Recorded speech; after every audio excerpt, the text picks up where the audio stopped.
السلام علیکم ورحمۃ اللہ وبرکاتہ۔ ناظرین، آج میں آپ کو ایک ایسا سبق آموز واقعہ سناتی ہوں جس کو سننے کے بعد آپ کا استغفار کی فضیلت پر ایمان اور پختہ ہو جائے گا۔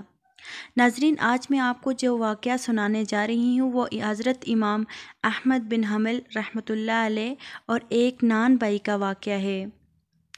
ایک بار حضرت امام احمد بن حنبل رحمۃ اللہ علیہ سفر میں تھے۔ ایک قصبے میں رات ہو گئی تو نماز کے وقت مسجد میں ہی ٹھہرنے کا ارادہ کر لیا۔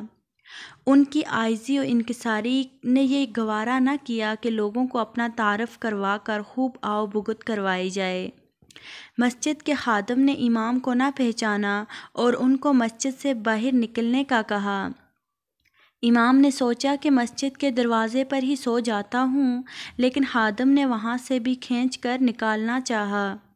یہ تمام منظر ایک نان بھائی نے دیکھ لیا جو مسجد کے قریب ہی تھے۔ اس نان بھائی نے امام کو اپنے گھر رات ٹھہرنے کی پیشکش کر دی، جبکہ وہ امام کو جانتا بھی نہیں تھا۔ امام جب اس کے گھر تشریف لے گئے تو دیکھا کہ نان بھائی کام کے دوران بھی کثرت سے استغفر اللہ کر رہے ہیں۔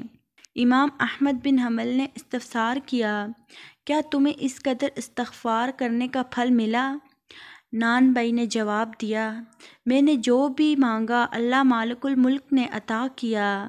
ہاں، ایک دعا ہے جو ابھی تک قبول نہیں ہوئی۔ امام نے پوچھا، وہ کون سی دعا ہے؟ نان بھائی بولے، میرے دل میں کچھ دنوں سے یہ خواہش مچل رہی ہے کہ امام احمد بن حنبل رحمۃ اللہ علیہ سے ملنے کا شرف حاصل کروں۔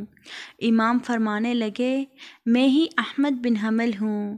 اللہ نے نہ صرف تمہاری دعا سنی بلکہ مجھے تمہارے دروازے تک کھینچ لایا۔ ناظرین، ہمیں استغفر اللہ کا ورد کرتے رہنا چاہیے۔